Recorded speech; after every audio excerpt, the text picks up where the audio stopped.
Thank you very much, dear Mrs. Rajavi.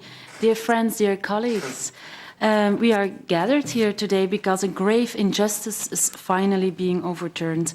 The world is finally convinced that the PMOI is an important democratic movement that aims through democratic means to achieve freedom in Iran for all the oppressed.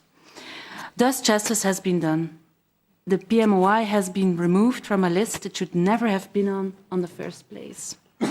This 15 years of unjust terror labeling of the main Iranian opposition by the West has alas had its price for the people in Iran. This label provided the Iranian regime with a perfect weapon to suppress, massacre, torture and execute anyone they suspected of opposing it.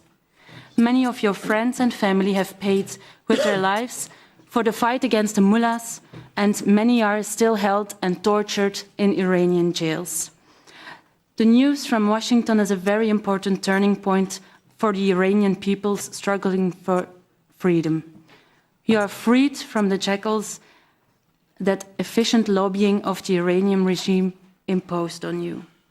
This label was also used by the government of Iraq as a justification for the grave repression of PMOI residents in Camp Ashraf and more recently the continued harassment and ill treatment of refugees in Camp Liberty.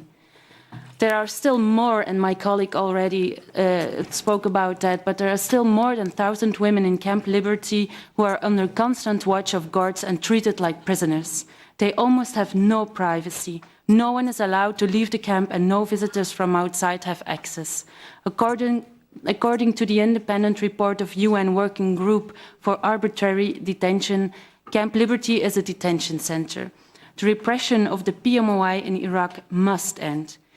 This ill treatment of people and the lack of medical support should not be tolerated by the UN and the international community. And concerning the situation inside Iran, the news is dire.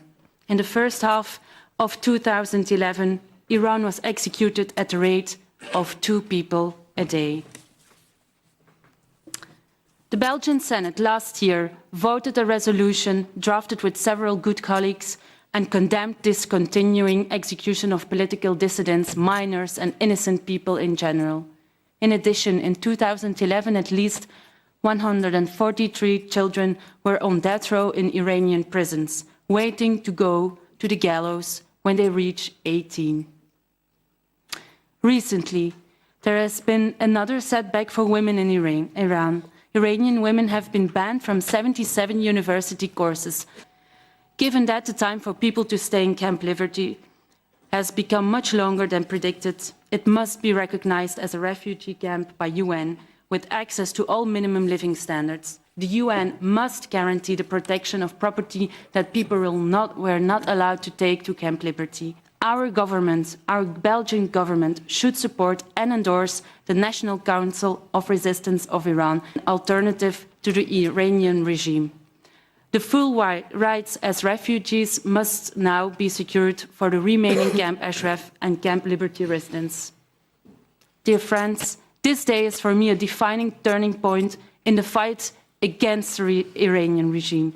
You have achieved what many thought was impossible.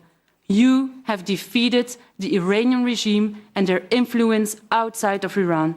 And I am convinced that you will defeat the Iranian cronies inside Iran. The Arab Spring will soon engulf Iran.